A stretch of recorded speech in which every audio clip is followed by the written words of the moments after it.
Hello, I'm Emma Knights. I'm Chief Executive at the National Governance Association, and thank you so much for joining us in our webinar around recruiting and retaining, developing volunteers. And today will be joined by Steve Edmonds, who some of you may know is our Director of Advice and Guidance. I think some of you may well have come to our webinars before.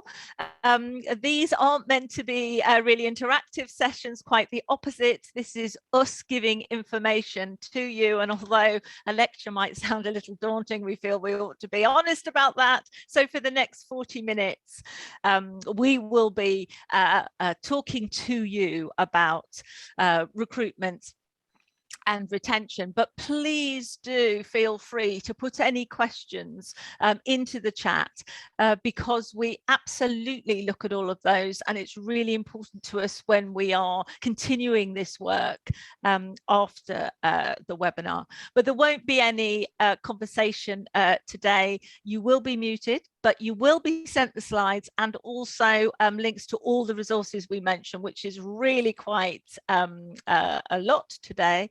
This is being recorded, as I think you're aware, and very shortly afterwards, in fact, it's quite often on a Friday morning, but obviously not this time, early next week, this recording will be up on our website, can be shared with all and sundry, so please do pass that on.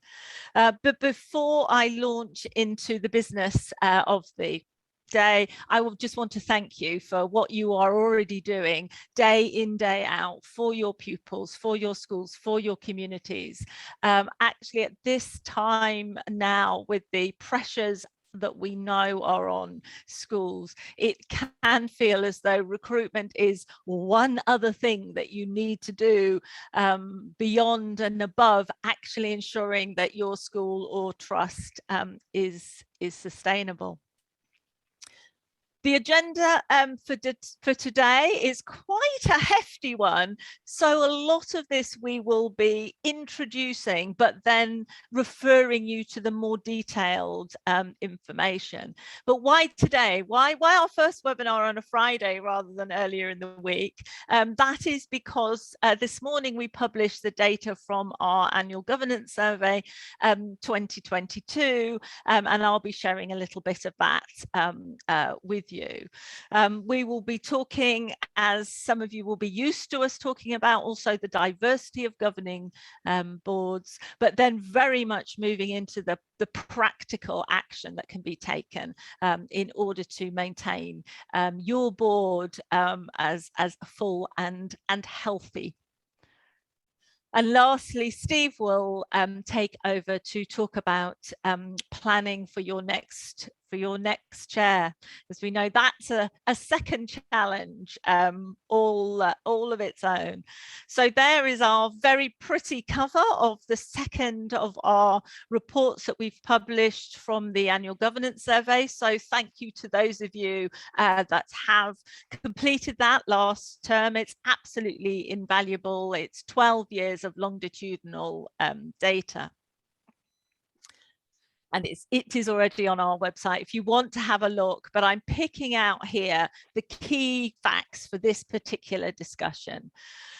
So I don't want to be completely alarmist, and I don't want to be completely doom and gloom here, but the number of vacancies on governing boards are at their highest since we began recording them in the way that we currently do.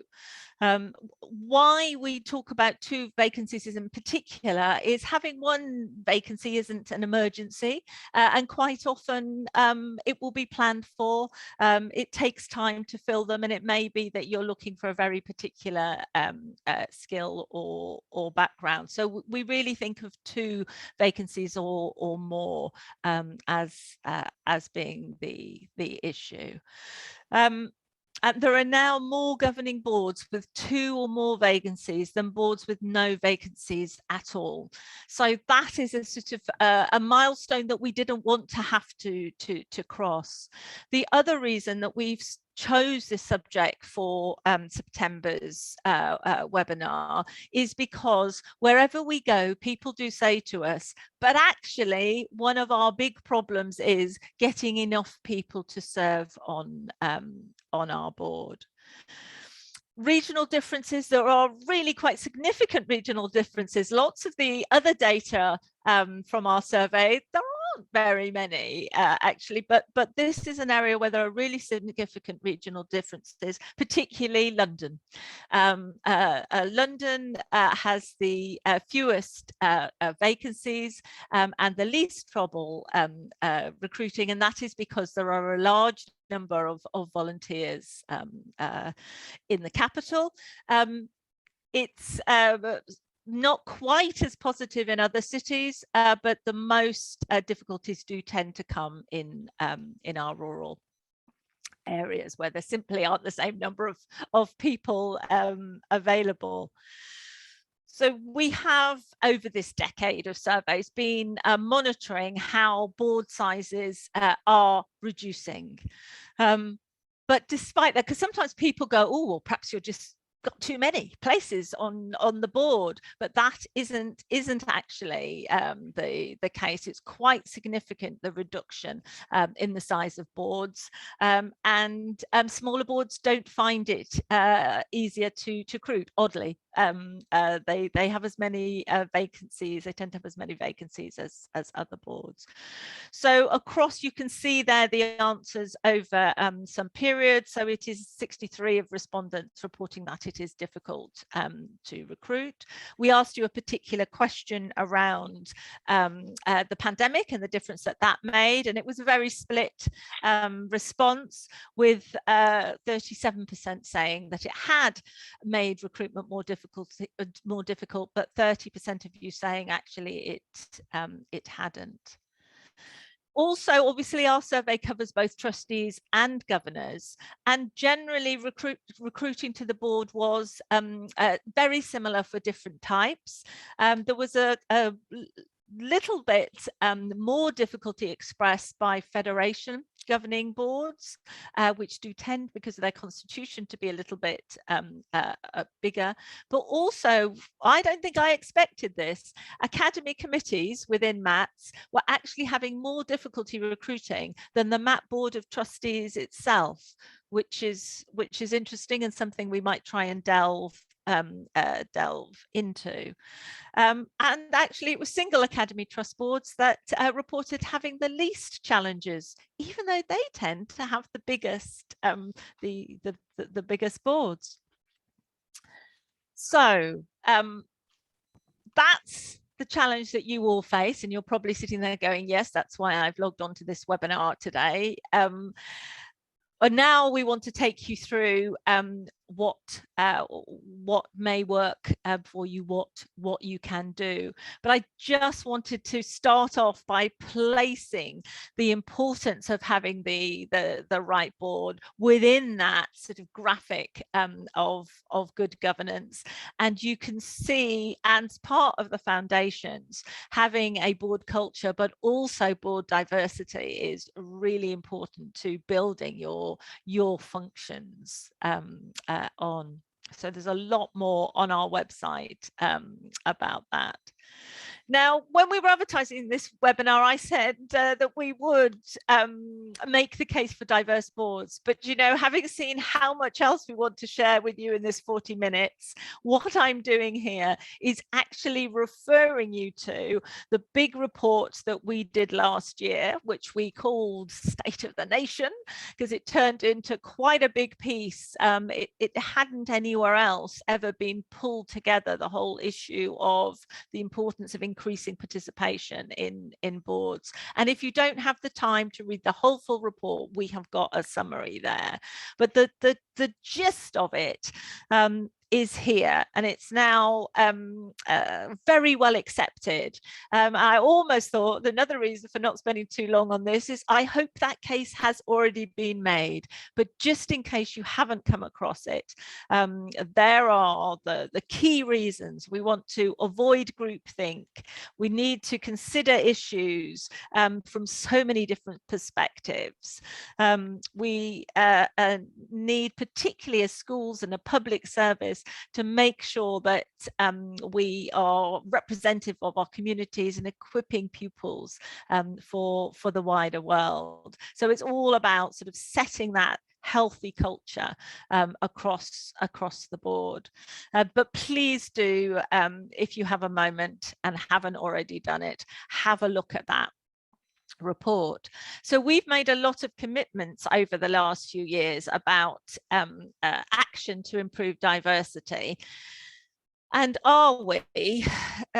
Sadly, diversity is not improving as we hoped to see.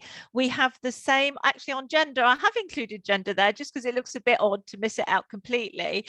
Actually, we have both men and women volunteering in our boards, and a higher percentage of governors and trustees are female, 59%. That's been pretty much true right across the period. That's sort of 58 to 60% being women. So I'm not going to dwell on that. The one I've picked out here is age. As you no doubt know, we have always had fewer people under the age of 40 governing, and that is actually now going backwards.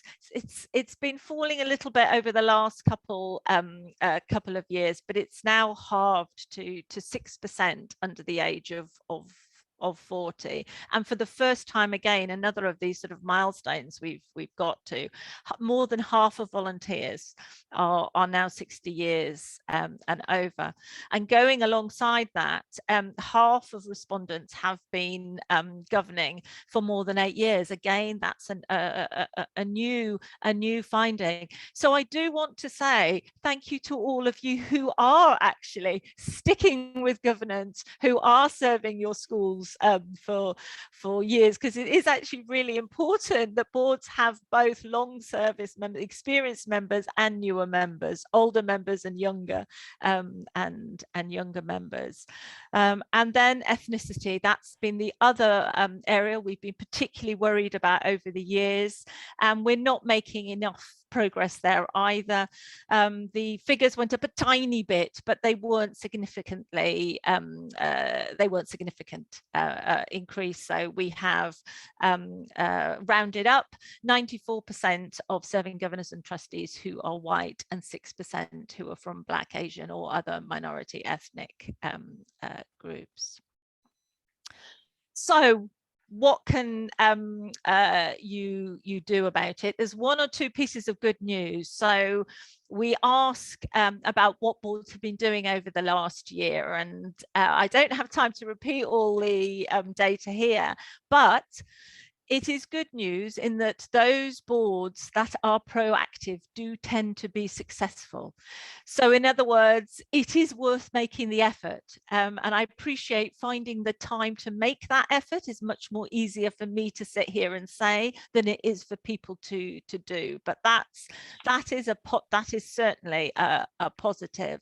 And certainly of those boards that had recruited over the last couple of years, more of them are recruiting younger and Black and Asian volunteers if they've made an effort to do that.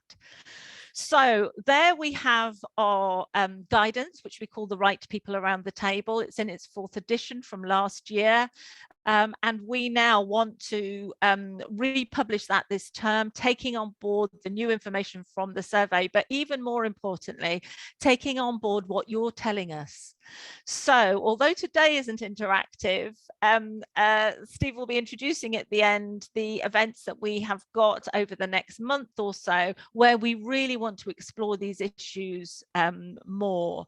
So please do tell us, either in the chat now or emailing us afterwards or you're at one of those events, what else you need to know, what has worked for you, or even actually it's quite helpful to know what hasn't worked, and why. And one of the things we learned from this year's survey is perplexing, or maybe just a little bit infuriating, in that we asked people what methods they had used to advertise their vacancies, and there wasn't a correlation between success and the methods you've used. So widely advertising and explaining what it is that governors or trustees do is an obvious piece of advice, but actually not everybody does that. And the information that we have from about the views of the general public is that a lot of them do not know that this opportunity is available to them. So please provide extra information in any way you can, in order to try and encourage people who might not be able to afford as easily to volunteer. Don't forget to mention your expenses policy. Those with younger families may well need childcare. And also, some of you on the webinar may well be governance professionals, but those of you who are the volunteers, don't forget that your governance professional is there to support this process. You don't need to do all of this yourself. This is a film that we produced earlier in the summer. It's an animation that we thought, as part of our visible governance campaign, was really important to show what it is that governors do. And we've had some great feedback on it. So please do, if that's helpful to add to your written information and the conversations that you have with potential candidates, please do make use of that as well. So here we are with our recruitment cycle, which those of you who know our guidance will have seen. And so I am going to start at that top bit there very briefly to say, before you go out to advert, you need to look out who exactly you need, who are you looking for, and one aspect of that obviously is skills. NGA has had a skills audit for many years, which we review often. We've updated and we've really improved over the last year since the increasing participation report. So at this point, I'm going to hand over to Steve Edmonds. It's his team that do that really important piece of work on the skills audit, but have also developed a diversity indicators form. Steve, over to you. Thanks, Emma. Hello, everyone. Really good to be with you and come in at this point and say a little bit about the diversity indicators form, which we launched in the summer and came about largely as a result of feedback from our members who told us that they were starting to have conversations, strategic conversations at board level, about improving the diversity of the board and making it more representative of the communities their schools or trusts served. But we're having some challenges in moving the conversation on into more tangible action, and we're looking for some sort of support or point of reference to help them do that.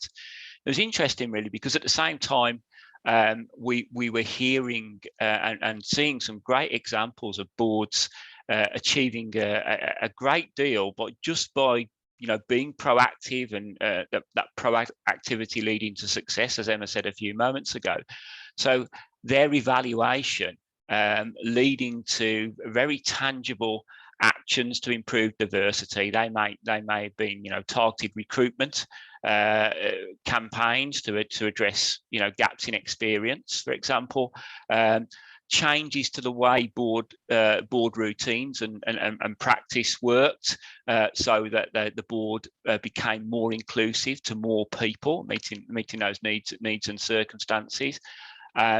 in some cases, we saw examples of boards prioritising awareness raising and training in specific areas to build their own capacity. But also, I thought this was interesting too, addressing potential blind spots that they may have had in their current membership by bringing people in from the outside to give them that perspective or lived experience that they didn't happen to have on the board in that moment in time. So that proactivity, really led to some sort of meaningful change that made a difference. So we took that on board, and we worked collaboratively with focus groups with our members to develop this form.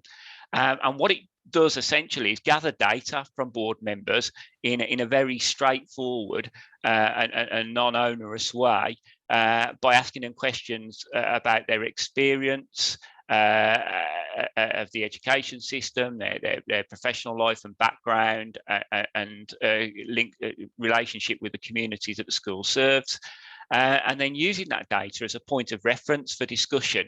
And making it part of the routine self-evaluation alongside the skills audit, hopefully to bring about more clarity of thought and a clearer idea of what the board can do in its own context to diversify.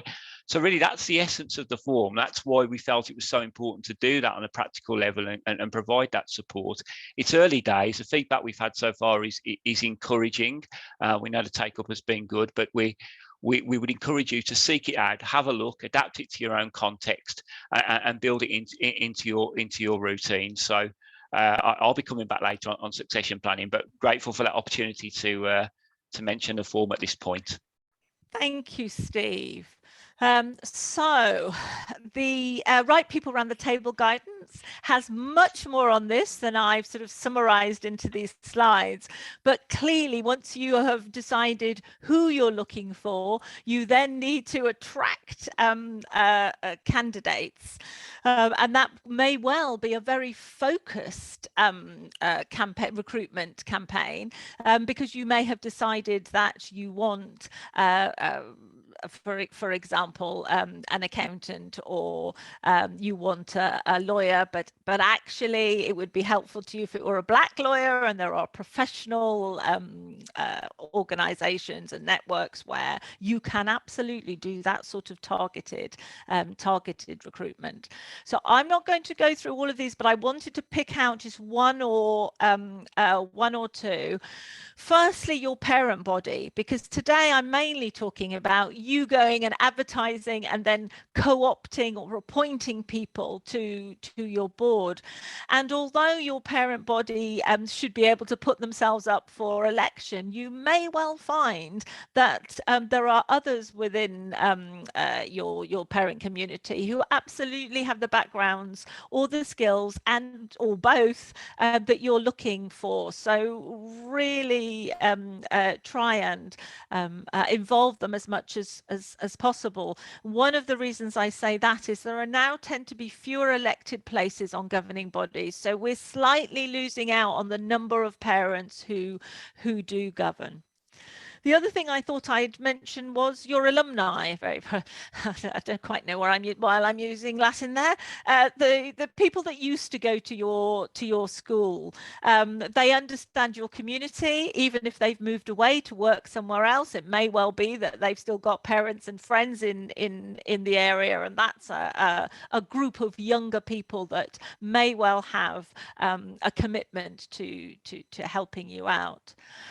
And then that point about word of mouth and using networks in an inclusive way, because I think sometimes people worry about, quite rightly, recruiting in their own image. So if you only use your own networks, that is more likely to happen. But we also know, because of our research, that most of us actually don't necessarily think of putting ourselves forward unless somebody says, "Oh, have you thought of this? Have you seen this?"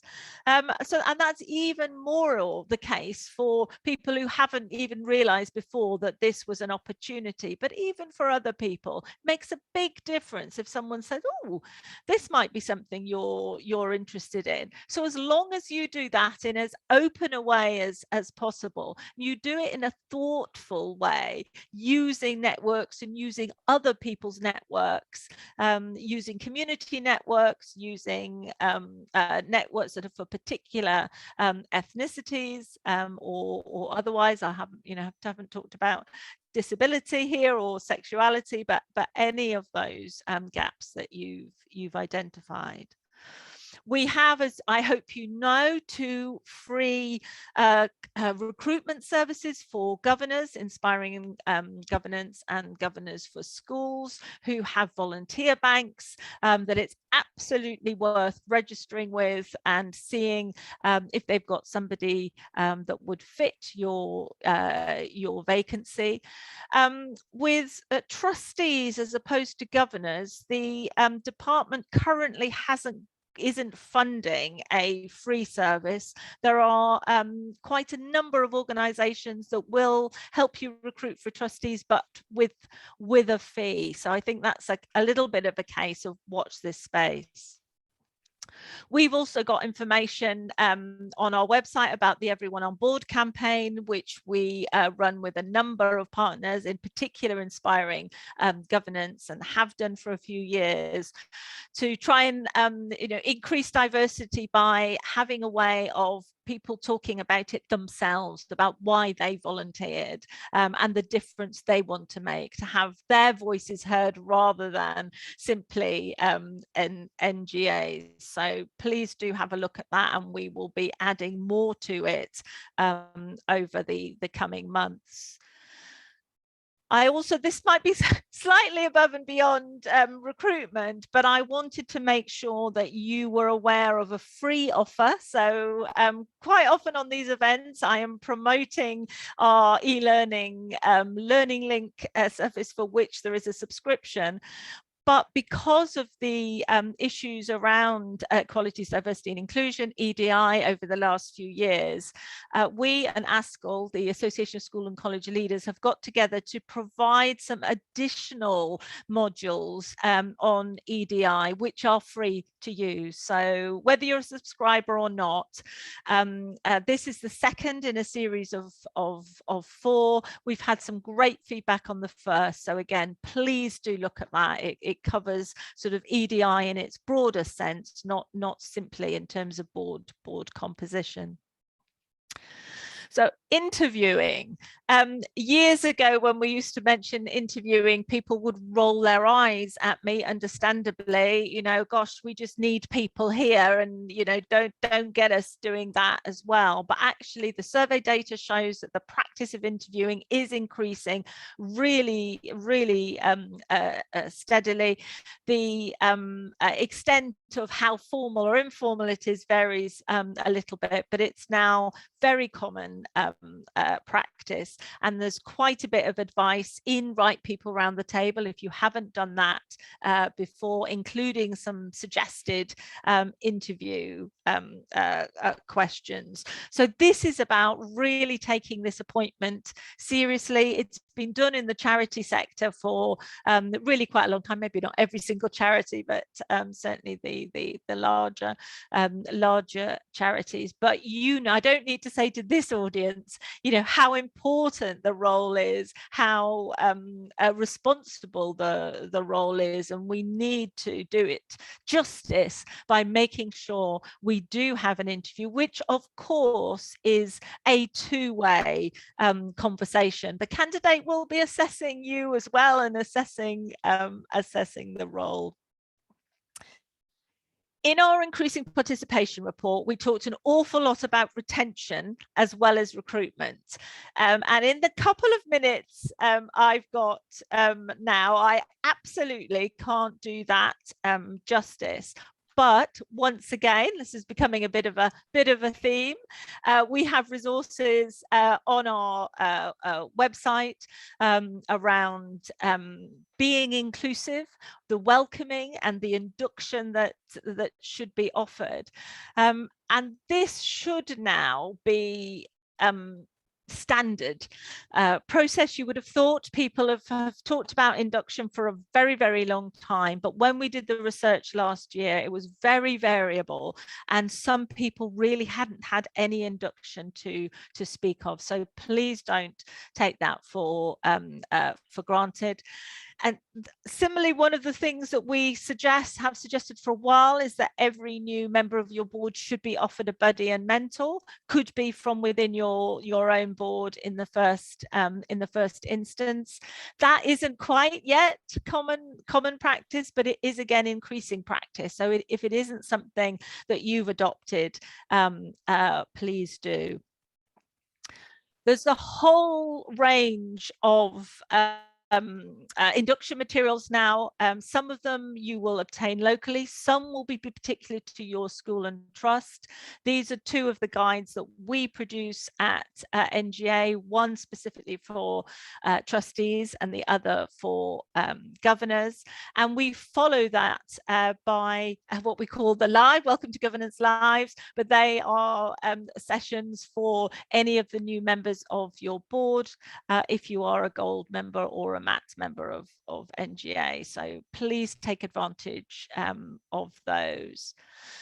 And then lastly, before I hand over to Steve, you may remember that cycle. Once you have appointed, you've inducted and hopefully included. So there's quite a bit more in the report about making sure people are able to participate in meetings once they do arrive, because it's all very well having a seat around the table, but if people aren't listened to, whether those are new or established people, then that really isn't a healthy situation. So it's the dynamics of that boardroom that are so important as well.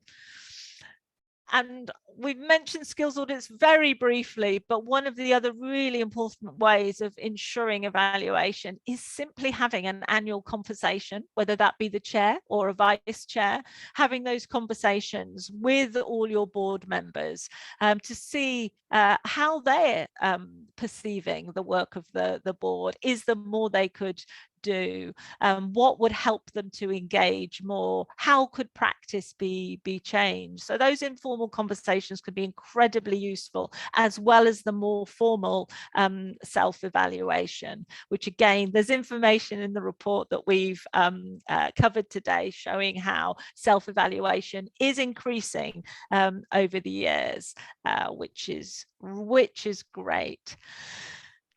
You'll see there, I don't go far without the 8 elements of effective governance, and one of those is about having a good chair. And if I'm asked which of those is most important, I tend to choose the chair, because it is the chair who usually will ensure that those other 7 are in place.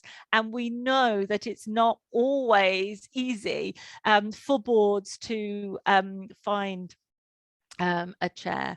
I'm not going to talk to that summary slide. Instead, I'm going to hand over to Steve, who will now talk a bit more about making sure we have chairs as well.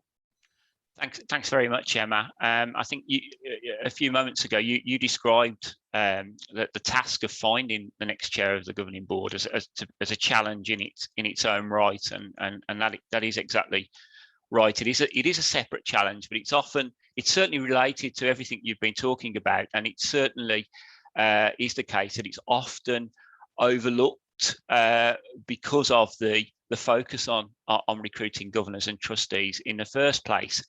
But not planning for who your next chair is going to be, and not thinking about succession in a strategic way does carry some risk for governing boards, as I'm sure you all know. The first is a risk you'll be familiar with, and that is an over-reliance on a long-standing chair of a governing board, and limiting the opportunities to refresh board leadership. That's a very real risk. Our survey data shows that the majority of governing boards have chairs who've been in office for more than the 6 years that is recognised as good governing practice, and a significant proportion of those have been in charge for over a decade. Now, I'll just let that sink in for a moment, because whatever the reasons might be for that, however legitimate they are, it probably isn't healthy, and it's in terms of outside perception, and especially if that chair is is hanging on reluctantly. He's hanging on reluctantly, as is sometimes the case. The second risk is of actually having no successor when the time does come and the chair steps down, and what that does to the governance of the school or the trust, and some of those risks there on the slide, in terms of board effectiveness, that continuity, that disruption. It does have an impact on how board business is conducted, and decision making, because there isn't that clear leadership and coordination that a chair brings. That can have a knock-on effect in terms of compliance and many things that the chair, as the leader of the governing board, is there to ensure happens. Those things aren't happening, or indeed aren't coordinated. The disruptive effect I've mentioned, and that instability may impact and change the culture of the board and its behaviours and its operating norms, and generally bring down morale and relationships, particularly at school leadership level as well, because school leaders rely greatly on their chair of the board to as a sounding board and as a person who they work with to ensure that strategic and operational leadership of the school is in sync. And of course, I mentioned outside perception. That outside perception of a rudderless ship does bring with it some loss in stakeholder confidence. So this really does matter, succession planning. And the first important step, really, I think, for any governing board is just to ensure that conversations and planning are built into their annual work plan of agendas, to ensure that it doesn't become a reaction to a vacancy occurring. And how it plays out during the course of the year, really, it should be that the person in the chair is prepared to openly discuss their intention to step down and the plan for them to step down. And the board are ready to respond to that. And actually, if that isn't happening, the board perhaps needs to be courageous and start that conversation themselves. And it's only when that happens are you in a position really to think about, where is your talent, both within the board and outside the board? What is your capacity? What type of commitment do you need to gain from individuals within the board to upskill themselves and prepare themselves for that moment? Or do we need to look outside of the board, and how do we create the circumstances for that? That could include identifying CPD needs of individuals who could step into the position, if they were empowered and had the confidence. So throughout the year, we're thinking about those. We're thinking about that situation occurring and what we can do to ensure that when the time comes, there is a plan and there are options, even if there isn't, a definitive, clear plan in place. It really is important to make that part of your cycle. Now, Emma's already acknowledged that that there. A lot of this is fine in theory, but sometimes falls down in practice because people are just too busy or not confident enough to assume the role. But again, that the response to that, I think, is that proactivity leads to success. And really, sometimes we see that boards write off the solutions that they potentially have before that they've really given them a chance. And there are succession planning activities that we know are proven to work, and I'm just going to go into those now, and if you don't mind moving on to the next slide. And the first of those, might seem obvious, but is probably the most important, and it is continuing those conversations. And there really are two types of conversation: a strategic conversation that takes place at board level, which I mentioned a few moments ago in terms of strategic cycle, preparing the board for the eventuality of finding a new chair, and then those more targeted conversations with individuals that are aimed to build their confidence, tackle any misconceptions about what chairing means in the context of this of your particular board, and we often find that that potential chairs think that the current chair is such a hard act to follow and they have to do the job exactly like that, and that isn't the case. And with the training and peer support that's available, you can actually do a great deal to change the perception of the role, not just build the confidence of individuals. Building an effective and engaged team, one that somebody feels like they can lead because they know that team has their backs and is willing to share the workload, and increasing the leadership capacity, whether that's through co-chairing or building a role as a vice chair, so that it is a tangible and substantial role, so that people actually feel that, well, I am leading now, and this is a logical next step for me. Those are the type of activities that we think that boards perhaps are aware of, but don't always give enough time or opportunity for those things to flourish. And they're covered quite extensively in our succession planning guidance, which we published alongside Inspiring Governance and Governance for Schools, as two organisations that Emma mentioned a few moments ago that do so much to help us recruit governors and trustees. We published this guide yesterday, and it takes you through some of those succession planning activities that work and how you can actually make that strategic succession planning cycle work in practice. Use it in a meaningful way, and share leadership on your board to build the capacity and create the conditions for when that moment comes. You're prepared for it, and it does not affect the continuity of leadership or, crucially, the effectiveness of the board and the impact that might have on children and young people. So we really do recommend that you take a look at that guide and use that as your aid memoir and your point of reference for these discussions, which you hope you're going to have as a result of this webinar. So just moving on, because I'm conscious of the time. Emma mentioned that we have events coming up which are a wonderful opportunity to share experiences and solutions, both when it comes to recruiting governors, trustees, and board leaders. And those solutions and the sharing of those solutions benefit the system as a whole. So we really do encourage your participation in those Leadership Forum events, which are coming up at the end of this month and next month, and cover all school structures. So very much looking forward to seeing you there. And just before I say goodbye, I should also mention that our Senior Policy and Research Officer, Nina Sharma, is gathering information and feedback from governing boards who are continuing to go through this process of recruitment and succession planning, and collecting the very best practice we can, which will inform our learning and the development of our own resources, but also crucially we can distill and share for the benefit of the wider system, which is essentially at the heart of our charitable objective, and why we're in such a privileged position. So hopefully I've whetted your appetite for succession planning and for looking at that guide.